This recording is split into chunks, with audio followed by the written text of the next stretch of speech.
É normal que as mães batam nos filhos? Com essa pergunta, Gabriel Fernandes, então com 7 anos, deixou sua professora Jennifer Garcia muito preocupada. Quando ela indagou a razão daquela estranha pergunta, Gabriel foi além. Perguntou se era normal apanhar de cinto. É normal sangrar? Também questionou o menino.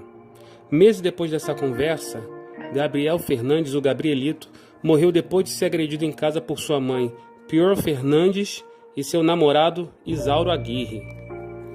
Mas eles não foram os únicos a serem julgados pelo crime. Em uma decisão sem precedentes, 4 assistentes sociais foram acusados de abuso infantil e falsificação de registros públicos.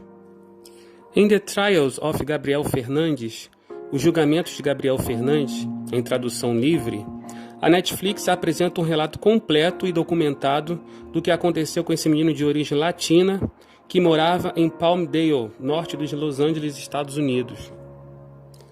A série de documentário de 6 episódios não se limita a contemplar apenas os abusos sofridos pela criança, destacando as falhas de um sistema que não pôde evitar o pior resultado. A pergunta que se faz é: quem era Gabriel Fernandes? Os parentes de Gabriel dizem que sua mãe não queria tê-lo. E embora ela tenha levado a gravidez adiante, abandonou o bebê no hospital quando ele nasceu.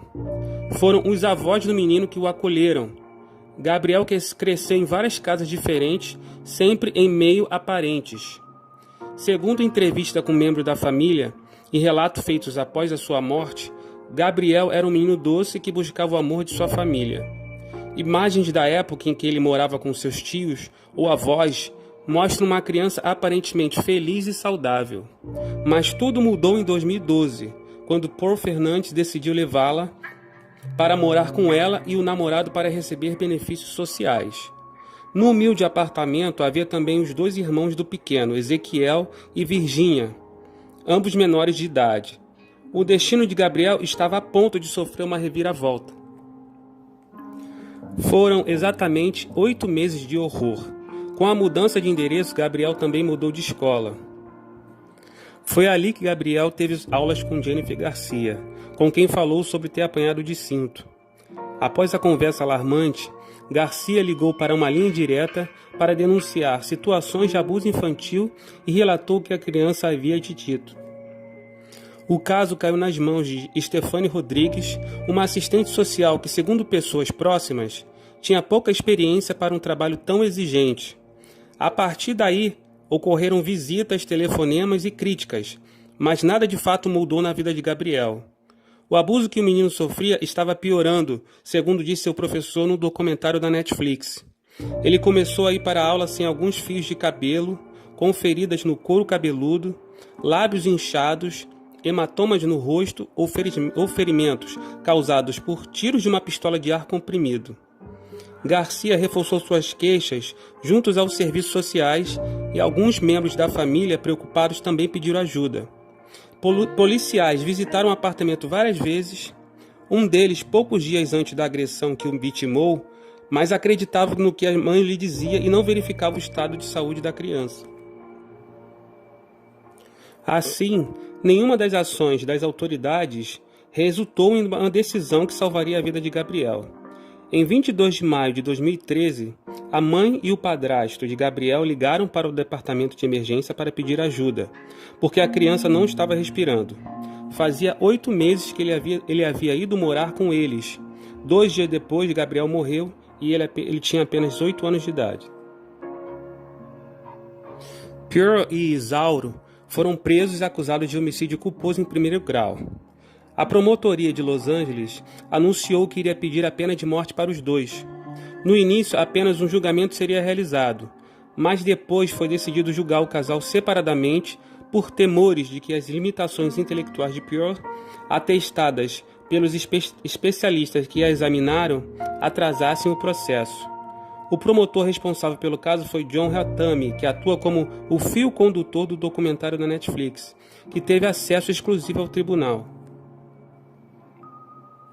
Hatami mostra o seu lado mais pessoal, abre sua casa para o espectador e conta como ele próprio foi vítima de abusos físicos por seu pai, o que faz com que a história de Gabriel tem um significado especial para ele. O que as testemunhas da acusação contam é chocante.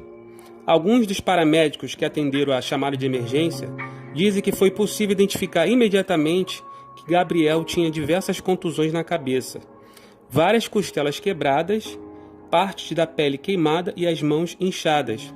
O médico legista que realizou a autópsia relata que Gabriel estava com o estômago cheio de fezes de gato. Os próprios irmãos de Gabriel, que testemunharam as portas fechadas nos julgamentos, por serem menor de idade, confirmaram que o garoto era forçado a comer excrementos de gatos se não limpasse bem a bandeja do animal.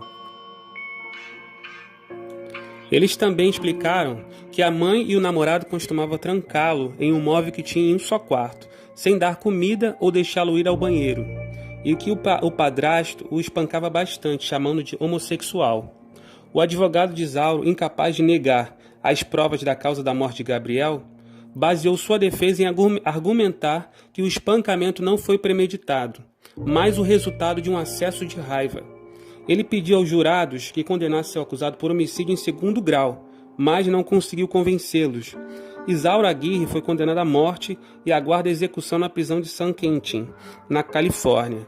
Depois de ouvir a condenação, Pio decidiu se declarar culpada, evitando assim um julgamento e a pena de morte. Ela foi condenada à prisão perpétua, sem a possibilidade de liberdade condicional. O processo legal não terminou aí. As assistentes sociais Stefane Rodrigues e Patrícia Clemente e os supervisores Gregory Merritt e Kevin Bond foram formalmente acusados de abuso infantil e falsificação de registros públicos em 2017. Os 4 já haviam sido demitidos logo após a morte de Gabriel. Merritt concordou em participar do documentário para apresentar sua versão dos fatos. Ele relatou as dificuldades do serviço social e sobre como os assistentes estão sobrecarregados, frequentemente lidando com 25 a 30 casos de criança cada um. Segundo ele, os casos de proteção infantil se concentram na preservação da unidade familiar e a separação ou retirada forçada de menores de uma família é um processo traumático. Finalmente, um tribunal de apelações na Califórnia determinou em janeiro passado que eles não deveriam enfrentar acusações criminais no caso de Gabriel. O documentário na Netflix é lançado em meio ao momento de sucesso de histórias sobre crimes reais, com grande audiência tanto no formato de podcast quanto em plataformas de streaming. Críticos apontam, contudo, para o perigo de cair no sensacionalismo da violência e na exploração das vítimas para fins de entretenimento.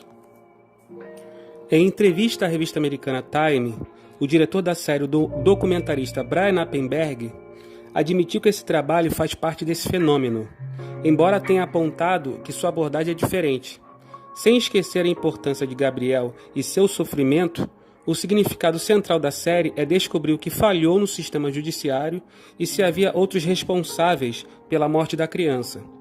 Ninguém ouviu Gabriel quando ele estava vivo, disse Nappenberg. Muitas pessoas falharam e existem muitas razões pelas quais isso aconteceu. Mas quando você chegar ao fim, a pergunta é: como queremos tratar as crianças?